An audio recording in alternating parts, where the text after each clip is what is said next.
नमस्कार साथियों, एक बार फिर आप सभी का स्वागत है फिजिक्स राइडर यूट्यूब चैनल पर। आज हमारा जो टॉपिक होने वाला है वो है एकल झिर्री द्वारा फ्रॉनहोफर विवर्तन। जैसा कि हमने पिछले वीडियो में देखा था कि प्रकाश की एक घटना होती है, प्रकाश का विवर्तन। तो विवर्तन की घटना क्या होती है, ये क्यों होती है, किस प्रकार से होती है, अपने दैनिक जीवन में आप किन तरंगों का विवर्तन देखते हो, विवर्तन कितने प्रकार के होते हैं, ये सारी चीजें हमने प्रीवियस वीडियो में डिस्कस की है। आज अपना टॉपिक होने वाला है वो है प्रकाश की उसी घटना विवर्तन को, डिफ्रैक्शन ऑफ लाइट को हम आज एक्सप्लेन करेंगे एक एक्सपेरिमेंट की सहायता से, जिसे बोलते हैं हम एकल झिर्री द्वारा फ्रॉनहोफर विवर्तन, या शॉर्ट में कहे तो सिंगल स्लिट एक्सपेरिमेंट इसको हम बोलते हैं। एकल झिर्री की जगह स्लिट वर्ड भी कई बार यूज किया जाता है। तो चलो शुरू करते हैं आज का टॉपिक, एकल झिर्री द्वारा फ्रॉनहोफर विवर्तन। यदि किसी ने इससे पहले वाला वीडियो नहीं देखा है तो इसको अगर आपको अच्छे से समझना है तो सबसे पहले आपको प्रीवियस वीडियो देखना होगा, जिसमें एक्सप्लेन किया गया है कि विवर्तन की घटना क्या होती है, ये किस प्रकार से होती है। दो प्रकार की होती है, फ्रेनेल विवर्तन और फ्रॉनहोफर विवर्तन। तो उसी से रिलेटेड एक्सपेरिमेंट है। फ्रॉनहोफर एक साइंटिस्ट है जिन्होंने एक एक्सपेरिमेंट किया था विवर्तन की घटना को समझाने के लिए सिंगल स्लिट को लेके। तो देखो समझते हैं सिंगल स्लिट एक्सपेरिमेंट। सबसे पहले हम लेते हैं एक द्वारक। ये आपका द्वारक है भाई, या जिसको हमने जैसे कि पहले भी डिस्कस किया है, इसको बोल सकते हो आप विवर्तक। क्या बोल सकते हो? विवर्तक भी इसको बोला जा सकता है। इससे एक निश्चित दूरी पर हम ले रहे हैं एक प्रकाशीय स्रोत S। एक प्रकाशीय स्रोत है आपके पास S, प्रकाश स्रोत, इसको हमने डिनोट कर रखा है S से।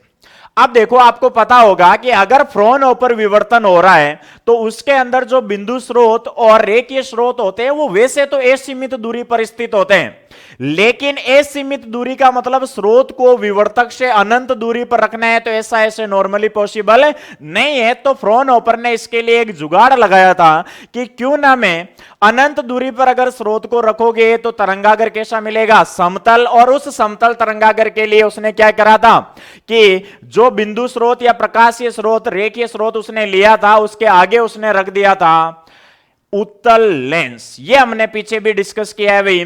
तो उत्तल लेंस रखोगे तो इस बिंदु स्रोत के कारण जो गोलीय तरंगागर बनेंगे उनको उत्तल लेंस किस में कन्वर्ट कर देगा? समतल तरंगागर में कन्वर्ट कर देगा।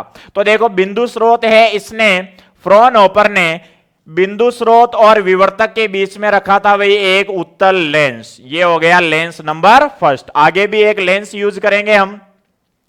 इससे मान लो तरंगे हैं वो इस तरीके से संचरित हो रही है। इसी तरीके से मान लो कोई तरंग जैसे यहां पर आपतित होगी, कोई तरंग है वो यहां पर आपतित होगी, और ये क्या बनाएगी? अगर लेंस से पहले की बात करें तो बिंदु स्रोत के कारण जो तरंगागर होगा वो कैसा होगा? गोलीय तरंगागर। कैसा होगा भाई? गोलीय तरंगागर। अब मैंने पिछले वीडियो में पूरा एक्सप्लेन इसको किया है कि जैसे ये लेंस के अंदर से गुजरेगी तो ये प्रकाश की किरणें अगर उत्तल लेंस के फोकस पर अगर स्रोत उपस्थित है तो आने वाली प्रकाश की जो तरंगे हैं वो मुख्य अक्ष के समांतर हो जाएगी, और आपको अब जो तरंगागर मिलेगा वो कैसा मिलेगा? समतल तरंगागर। कैसा तरंगागर मिलेगा भाई? समतल तरंगागर। और फ्रॉनहोफर विवर्तन में तरंगागर कैसा चाहिए होता है? समतल तरंगागर। अब देखो मान लो कि ये जो आपका द्वारक है इसकी जो चौड़ाई है वो है d। मान लेते हैं चौड़ाई कितनी है? d। अब जैसे ये समतल तरंगागर इस विवर्तक या द्वारक से गुजरेगा तो यहां पर होगी विवर्तन की घटना, और यहां पर हाइगेंस का द्वितीयक तरंगिकाओं का सिद्धांत भी लगता है कि समतल तरंगागर का प्रत्येक बिंदु खुद एक नवीन स्रोत की भांति व्यवहार करेगा और वो आगामी तरंगे उत्सर्जित करता जाएगा। अब देखो यहां पर होने वाले विवर्तन की घटना को प्रेक्षित करने के लिए फ्रॉनहोफर ने रखी एक स्क्रीन। क्या रखी हुई? स्क्रीन, जिस पर आप आराम से कि विवर्तन कहां हो रहा है, कैसे हो रहा है, इस घटना को प्रेक्षित कर पाओ, इसलिए उसने यहां पे रख दी है स्क्रीन। अब देखो, इधर से आने वाली प्रकाश की तरंगे सीधी निकलने वाली सीधी, मुड़ने वाली मुड़ जाएगी, यानी विवर्तन की घटना होगी।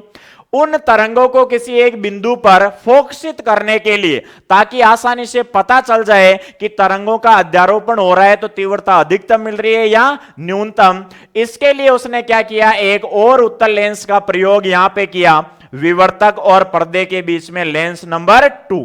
यह यूज क्यों किया जाता है? ताकि आने वाली प्रकाश किरणों को पर्दे पर फोकसित किया जा सके और यह पता लगाया जा सके कि फोकसित होने वाले बिंदु पर तीव्रता अधिकतम आ रही है या न्यूनतम आ रही है। तो देखो, यह जैसे प्रकाश की तरंगे आगे बढ़ेगी, तो अगर मान लो ये जो पर्दा है इस उत्तल लेंस के फोकस पर है, तो समांतर आने वाली प्रकाश की किरणें एक बिंदु पर केंद्रित हो जाएगी इस तरीके से, और यहां पर जो बिंदु प्राप्त होता है इसको बोलते हैं हम केंद्रीय उच्चिष्ट। क्या बोलोगे भाई? केंद्रीय उच्चिष्ट। यह सबसे इंपॉर्टेंट पॉइंट है भाई, केंद्रीय उच्चिष्ट। अब बात यह आती है कि इसको केंद्रीय उच्चिष्ट क्यों बोला जाता है, सेंट्रल मैक्सिमा क्यों बोला जाता है? देखो, सबसे पहले अगर इस सेंटर पॉइंट की बात करें, इसको मैं नाम दे देता हूं ओ जैसे। अगर इसकी बात करें तो विवर्तन के पश्चात आने वाली जो तरंगे हैं जो इस बिंदु पर मिल रही है, अगर आप इस डायग्राम को ध्यान से देखो तो इसमें कोई भी पथांतर नहीं है, और जब किन्हीं दो तरंगों के मध्य पथांतर 0 होता है तो वहां पर व्यतिकरण कौन सा होता है? संपोषी व्यतिकरण। और संपोषी व्यतिकरण की, तो जब संपोषी व्यतिकरण होता है तो वहां पर तीव्रता हमेशा कैसी मिलेगी? अधिकतम मिलती है। इसलिए यहां पर जो सेंट्रल पॉइंट आपको प्राप्त होगा वहां पर तीव्रता अधिकतम प्राप्त होती है, और इस बिंदु को क्या नाम देते हैं? केंद्रीय उच्चिष्ट, सेंट्रल मैक्सिमा। ये तो बात हुई मध्य बिंदु की। लेकिन अब आप ये सोचोगे कि चलो यहां से तो सीधी आने वाली फोकसित हो गई, लेकिन विवर्तन की घटना के कारण कुछ प्रकाश की तरंगे यहां से मुड़ेगी भी तो सही।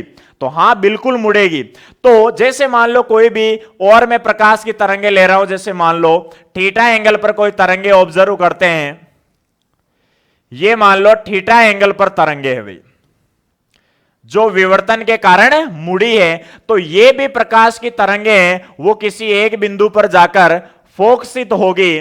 तो यहां पर जो तरंगे फोकसित होगी, मान लो ये बिंदु है कोई पी पॉइंट मान लेते हैं इसको, पी पॉइंट पर जैसे ये तरंगे आके फोकसित हो रही है, तो यहां पर अब आपको तीव्रता कैसी मिलेगी, यानी तीव्रता अधिकतम होगी या न्यूनतम होगी। तो ये आप खुद देख सकते हो कि जब थीटा कोण पर यहां से तरंगे इस बिंदु पर फोकसित हो रही है, तो मैं अगर इन तरंगों की बात करूं तो इनमें देखो, इसका रास्ता बिल्कुल पथ है वो छोटा है इसकी तुलना में देखा जाए तो, यानी इन दोनों के बीच में क्या है भाई? पथांतर है, पाथ डिफरेंस है। और जब पथांतर आ जाता है तो पथांतर के आधार पर ही तीव्रता प्राप्त होती है, ये हमने पढ़ा है पीछे।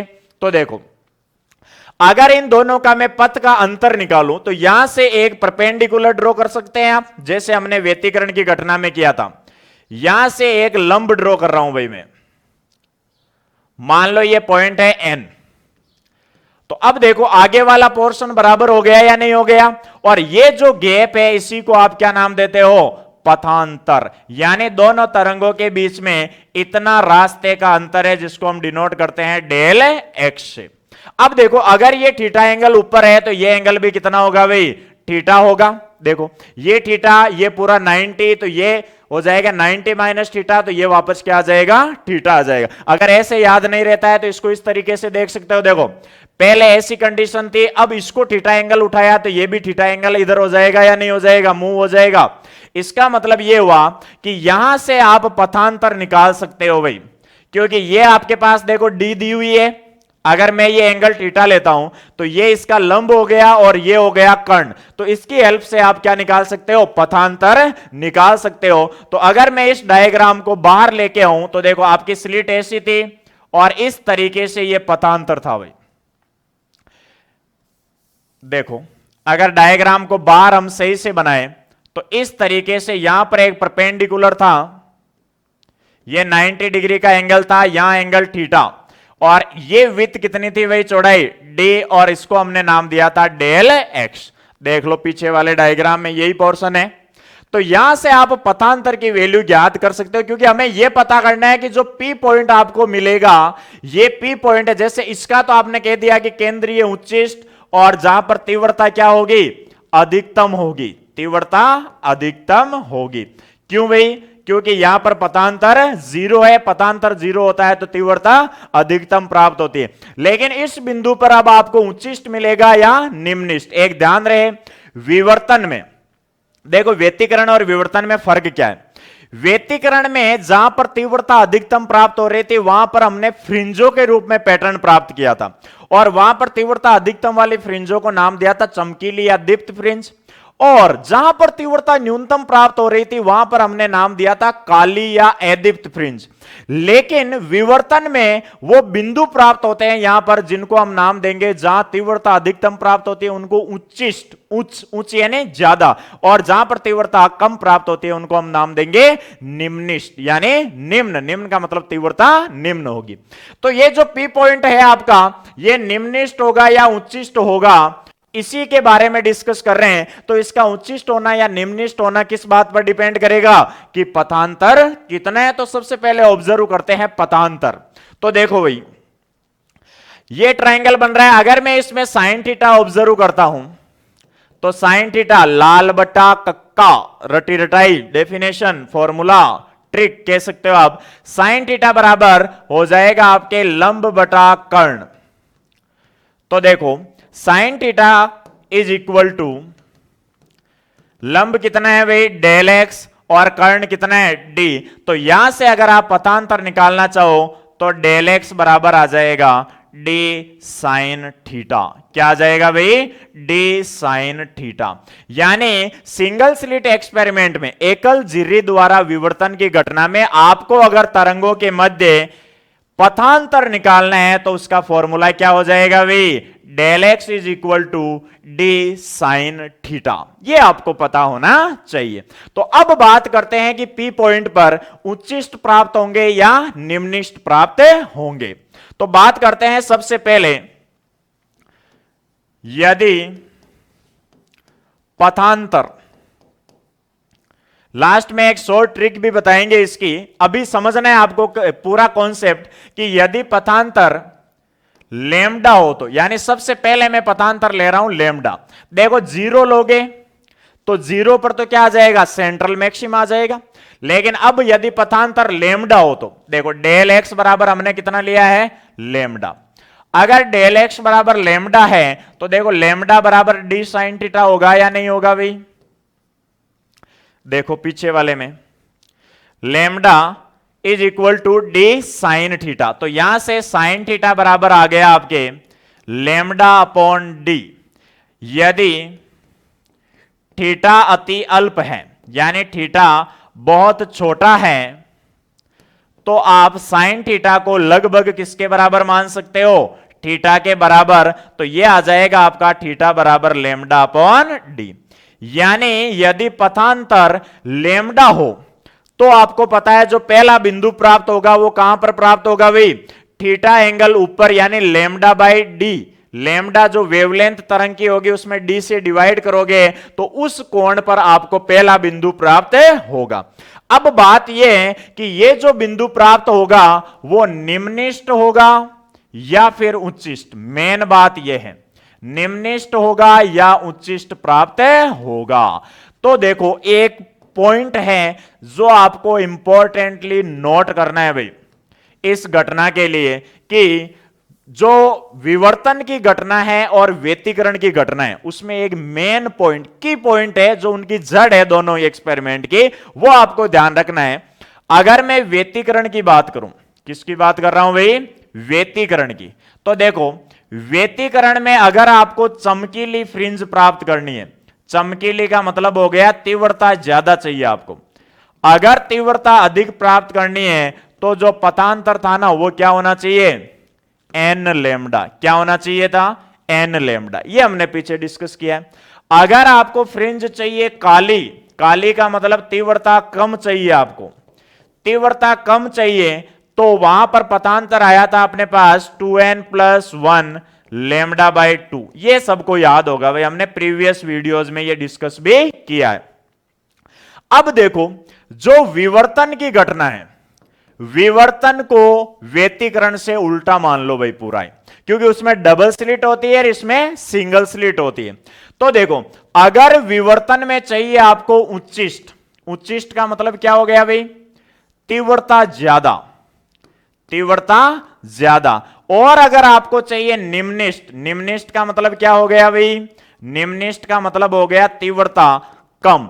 तो व्यतिकरण का उल्टा हो जाएगा। देखो, इसमें तीव्रता अधिक कम मिल रही थी जब डेल एक्स बराबर एन लेमडा हो, तो इसमें तीव्रता मिलेगी न्यूनतम जब डेल एक्स बराबर एन लेमडा होगा, एन लेमडा होगा। और इसमें तीव्रता आपको उच्च चाहिए, तो इसमें किस पथांतर पर उच्च मिलेगी? जो इसमें निम्न पर मिल रही है, यानी डेल एक्स बराबर 2n प्लस 1 लेमडा बाई 2। ये आपको पॉइंट माइंड में रखना है, तो ही आपका ये एक्सपेरिमेंट होगा, वरना डेरिवेशन समझ में नहीं आएगा। एक सीधा सा माइंड में ये सोच लो कि विवर्तन व्यतिकरण का उल्टा है। व्यतिकरण में तीव्रता अधिकतम जिस पथांतर से आ रही थी, विवर्तन में उससे तीव्रता न्यूनतम आएगी, और जिससे यहां पर तीव्रता न्यूनतम आ रही थी, वहां पर तीव्रता अधिकतम आएगी। अब आप ये कहोगे सर ऐसा क्यों होता है? तो ऐसा इसलिए होता है कि देखो, आपने इसमें पथांतर दिया लेमडा। अब देखो, अगर आप डायग्राम को ध्यान से देखो, तो मैं अगर लेमडा पथांतर है मेरे पास, तो इसको मैं दो भागों में डिवाइड कर सकता हूं। अगर मैं इस पूरी स्लिट को दो भागों से मिलकर बना मानूं, तो देखो इसका पथांतर, ये अगर पूरा लेमडा है तो ये कितनी हो जाएगी? लेमडा बाई 2 हो जाएगी या नहीं हो जाएगी? तो पूरा लेमडा है तो ये क्या हो जाएगी? Lambda by 2। यानी पूरा जो लेमडा है आपके पास पथांतर, इसको आप दो भागों में डिवाइड कर सकते हो भाई। एक तो लेमडा बाई 2 और दूसरा लेमडा बाई 2। और लेमडा बाई 2, लेमडा बाई 2 क्या करेंगे? विनाशी व्यतिकरण। क्या करेंगे? विनाशी व्यतिकरण। और विनाशी व्यतिकरण करने पर तीव्रता कैसी मिलेगी? न्यूनतम तीव्रता मिलेगी। यह आपको पॉइंट ध्यान में रखना है। तो देखो, इसका मतलब जब डेल एक्स बराबर लेमडा हो, तो आपको जो ये बिंदु मिलेगा थीटा बराबर लेमडा अपॉन डी, इसको मैं 1 नाम दे देता हूं, तो ये उच्चिष्ट ने होके ये कैसा मिलेगा? निम्निष्ट मिलेगा। कैसा मिलेगा? निम्निष्ट। और कौन से वाला? फर्स्ट निम्निष्ट मिल गया भाई आपको। पहला पथांतर लिया है लेमडा, तो फर्स्ट जो आपको निम्निष्ट मिलेगा वो कितने एंगल पर मिलेगा? लेमडा अपॉन डी पर मिलेगा। तो ये फिर आपको याद दिला रहा हूं कि लेमडा को देख के ये मत सोच लेना कि एन लेमडा वाला है तो तीव्रता अधिकतम, नहीं। यहां पर क्या होगा? व्यतिकरण का उल्टा, क्योंकि लेमडा दो पार्ट्स में डिवाइड होगा, लेमडा बाई 2, लेमडा बाई 2, और लेमडा बाई 2, लेमडा बाई 2 मिलकर क्या करेंगे? विनाशी व्यतिकरण। तो तीव्रता कैसी मिलेगी? न्यूनतम प्राप्त होगी। तो प्रथम निम्निष्ट आपको कब मिलेगा? जब थीटा 1 बराबर लेमडा बाई डी हो।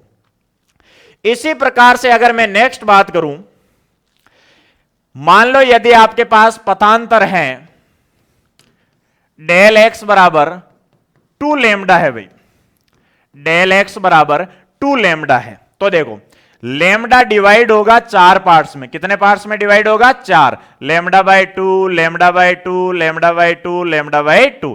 ये दोनों मिलकर विनाशी व्यतिकरण कर लेंगे अध्यारोपण के कारण, और ये दोनों मिलकर भी क्या कर लेंगे? विनाशी। तो इसका मतलब रिजल्टेंट जो तीव्रता है वो कैसी मिल रही है आपको? न्यूनतम। कैसी मिल रही है? न्यूनतम। तो जब 2 लेमडा होगा, तो देखो डी साइन थीटा बराबर क्या आ जाएगा? 2 लेमडा। तो वही साइन थीटा बराबर क्या आ जाएगा? 2 लेमडा अपॉन डी। और अगर थीटा बहुत छोटा है तो थीटा बराबर 2 लेमडा अपॉन डी। इस कंडीशन में ये जो बिंदु प्राप्त होगा वो थीटा 2 नाम दे रहा हूं। इसका मतलब कैसा प्राप्त होगा?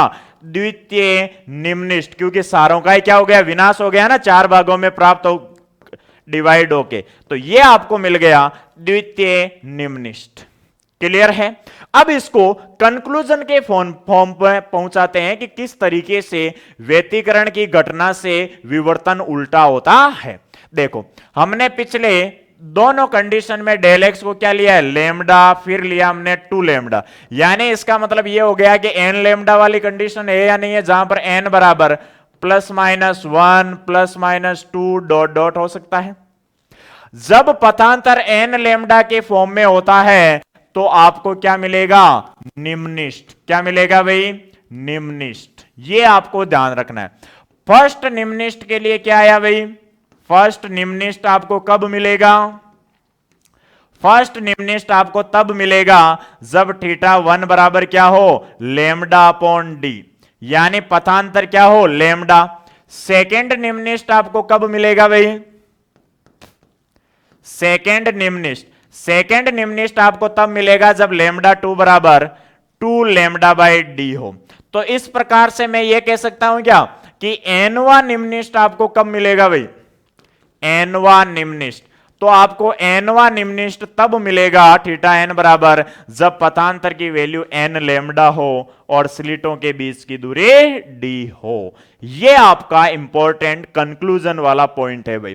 तो यह ध्यान रखना है कि एकल झिर्री द्वारा विवर्तन की घटना में बीच वाला पॉइंट तो हमेशा उच्चिष्ट होगा।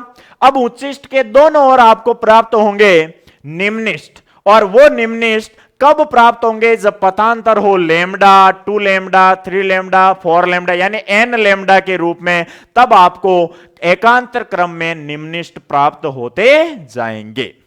अब बात करते हैं कि निम्निष्ट तो प्राप्त हो जाएंगे, लेकिन क्या उच्चिष्ट भी प्राप्त होंगे क्या? तो देखो उच्चिष्ट कब प्राप्त होंगे।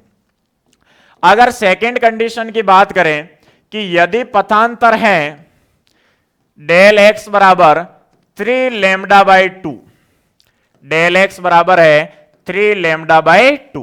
देखो भाई, अगर डेल एक्स बराबर 3 लेमडा बाई 2 है तो मैं 3 लेमडा बाई 2 को 3 पार्ट्स में डिवाइड कर सकता हूं। Lambda by 2, lambda by 2, lambda by 2, यानी हमेशा आपको डिवाइडेशन जो करना है वो लेमडा बाई 2 के फॉर्म में ही करना है भाई, आधा ही करना है उसको, है ना। देखो लेमडा बाई 2, लेमडा बाई 2, ये दोनों अध्यारोपण करेंगे तो विनाशी व्यतिकरण होगा या नहीं होगा रे? जैसे पीछे भी डिस्कस किया है, विनाशी व्यतिकरण हो जाएगा। लेकिन फिर भी एक लेमडा बाई 2 बच रहा है, और लेमडा बाई 2 इस बचे हुए के कारण कौन सा व्यतिकरण हो जाएगा? संपोषी व्यतिकरण। कौन सा हो जाएगा भाई? संपोषी व्यतिकरण। और संपोषी व्यतिकरण का मतलब क्या हो गया कि भाई तीव्रता आ गई आपके पास। तीव्रता क्या होगी? ज्यादा। तो जब पथांतर का मान 3 लेमडा बाई 2 हो, डेल एक्स बराबर 3 लेमडा बाई 2 हो, तो मैं रखूंगा डी साइन थीटा बराबर 3 लेमडा बाई 2। तो यहां से साइन थीटा बराबर आ जाएगा 3 लेमडा अपॉन 2d, और वही थीटा अति अल्प हो तो इसको थीटा के बराबर मानोगे तो 3 लेमडा अपॉन 2d। और ये जो बिंदु होगा जहां पर देखो इन दोनों का तो विनाश हो गया, लेकिन फिर भी ये एक बच रहा है या नहीं बच रहा है, और इसके कारण संपोषी व्यतिकरण होगा और तीव्रता क्या आएगी? अधिकतम आएगी। तो इस कारण से ये प्राप्त होगा आपको प्रथम उच्चिष्ट। क्या प्राप्त होगा भाई? प्रथम उच्चिष्ट। देखो एक तो केंद्रीय उच्चिष्ट था, वो तो बीच वाला था ही, ये इसके बाद में पहला, उसको हम अगर कई बुक्स है ना उसको पहला मानती है तो ये द्वितीयक उच्चिष्ट हो जाएंगे, और ऐसे डायरेक्टली उसको सेंट्रल अलग नाम दो तो ये आगे वाला हो जाएगा प्रथम उच्चिष्ट। इस तरीके से आपको प्रथम उच्चिष्ट मिला। और एग्जांपल लेते हैं हम, यदि आपके पास पथांतर है डेल एक्स बराबर अगला 5 लेमडा बाई 2 ले सकते हो आप। देखो अगर 5 लेमडा बाई 2 लेते हो आप तो देखो 5 लेमडा बाई 2 को मैं 5 पार्ट्स में डिवाइड कर सकता हूं भाई। Lambda by 2, lambda by 2, lambda by 2, lambda by 2 और लेमडा बाई 2। देखो ये दोनों मिले, क्या बना लिया भाई? विनाश कर लिया, विनाशी व्यतिकरण, विनाशी व्यतिकरण। फिर ये दोनों मिले, क्या कर लिया अध्यारोपण से? विनाशी व्यतिकरण, विनाशी व्यतिकरण। लेकिन फिर भी आपको क्या बच रहा है? 1 लेमडा बाई 2 बच रहा है या नहीं बच रहा है? ये क्या करेगा भाई? संपोषी व्यतिकरण। क्या कर लेगा? संपोषी व्यतिकरण। और जिसके कारण आपको तीव्रता कैसी मिलेगी? ज्यादा मिलेगी, अधिकतम प्राप्त होगी।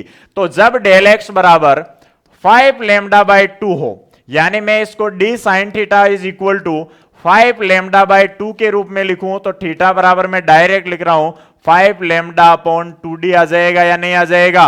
और ये ऐसा बिंदु होगा, देखो 3 लैम्डा बाई 2 के बाद में 5 लैम्डा बाई 2 ही आता है, लैम्डा बाई 2 के विषम गुण के रूप में चले तो ये जो होता है आपका, वो कौन सा बिंदु प्राप्त होगा? द्वितीयक उच्चिष्ट। क्या प्राप्त होगा भाई? द्वितीयक उच्चिष्ट।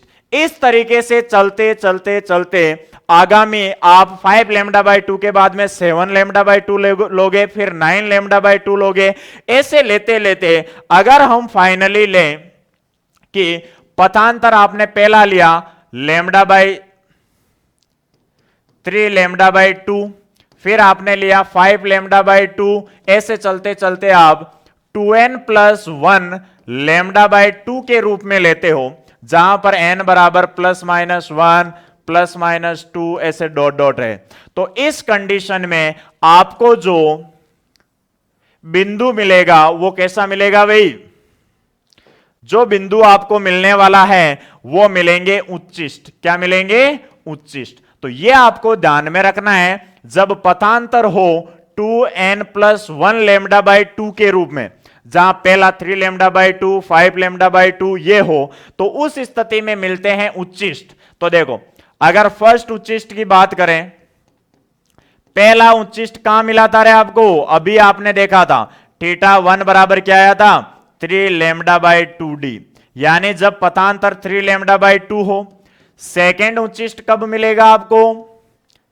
मैं फर्स्ट और सेकंड ये नाम दे रहा हूं सेंट्रल को छोड़कर, केंद्रीय को छोड़कर। तो देखो थीटा 2 बराबर आपको कब मिलेगा? जब 5 लैम्डा बाई 2d, यानी पथांतर कितना हो?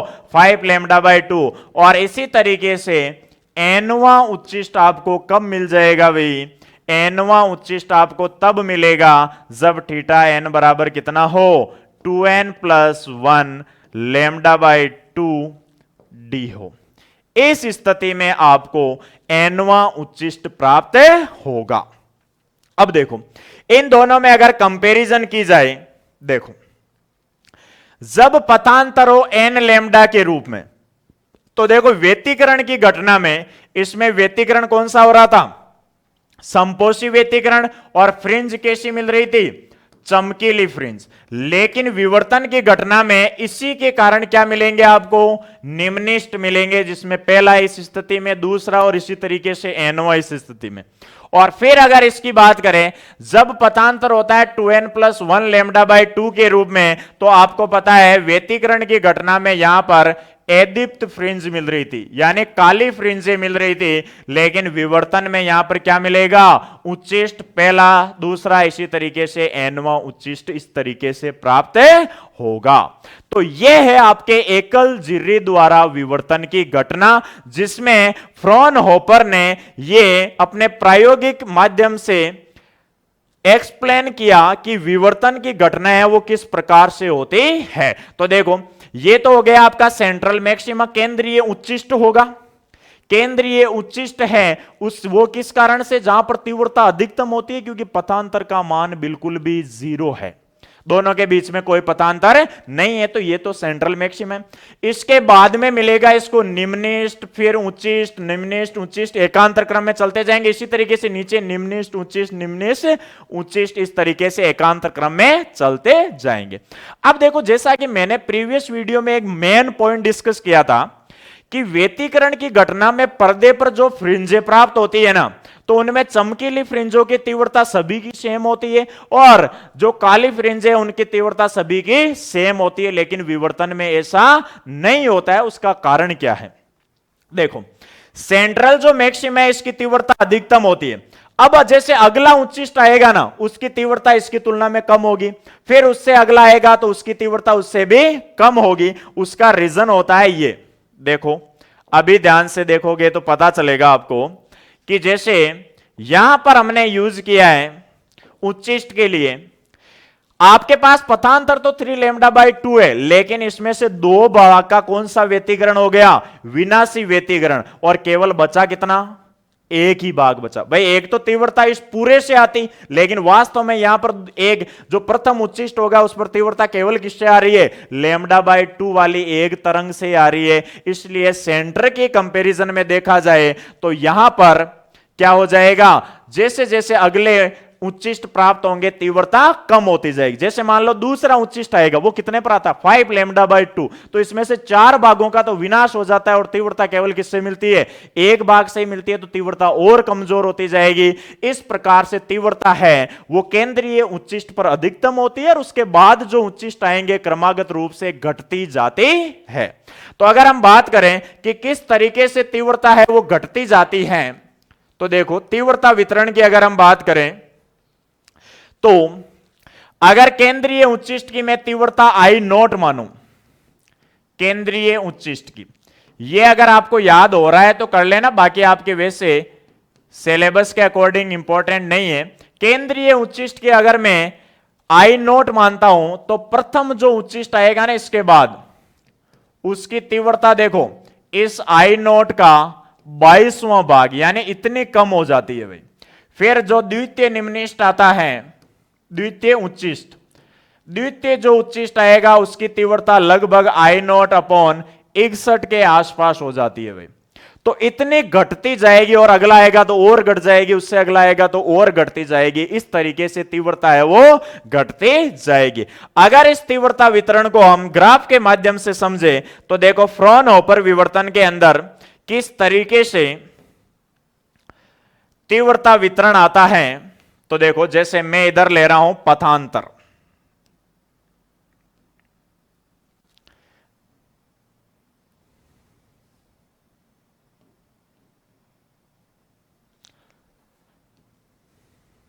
ये जैसे ग्राफिकल मेथड से इसको समझते हैं।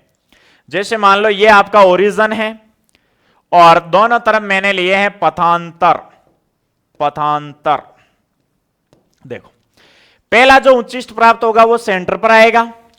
अगर अगले में निम्निष्टों की बात करूं, मैं यहां पर शो कर रहा हूं ओनली निम्निष्ट वाले पॉइंट भाई।